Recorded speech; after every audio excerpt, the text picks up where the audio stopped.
Friends, এয়া চাওক আমি পিকনিক প্লেচটো পাই গ'লোহি। এইফালে আপোনালোকে ধুনীয়াকৈ পিকনিক খাব পাৰিব। এয়া আমাৰ আম্বানী দাই, তেওঁ চাই আছে জেগাবোৰ কেনেকুৱা হয়। এইফালে চাওক, এতিয়া সূৰ্য ডুবিছে।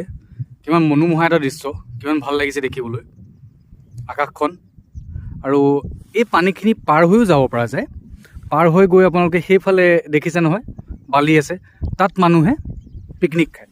একচুৱেলি আজি কি হ'ল, আজি আমি ভালকৈ প্লেন বনাই আহিছিলোঁ, দেৰি হ'ল বাৰু ওলাওঁতে। বাট ইয়াতে এটা মহ এটা আছে। মহটো মানে 3জনমান মানুহক অলৰেডি বোলে আহত কৰিছে। চ' আমাক ফৰেষ্টৰ মানুহ বা লোকেল মানুহখিনিয়ে আমাক ক'লে যে আপোনালোকে সোনকালে ওলাই গুচি যাওক। চ' আমিও নিজৰ ছেফটিটো চাই যিমানখিনি পাৰোঁ সেইখিনি আপোনালোকক ব্লগ বনাই ওলাই দিয়াটো ভাল। আৰু তাৰ বাহিৰে আমাক একচুৱেলি এইপিনে আজি নামিবলৈ মানাই কৰিছিলে, যাৰ কাৰণে আপোনালোকে এইপিনে চাব পাৰে। তাত যিখন নাও আছে, সেই নাওখন বৰ্তমান বান্ধিয়ে থোৱা হৈ আছে। এইপিনে পৰা এতিয়া পাৰ হ'ব দিয়াই নাই।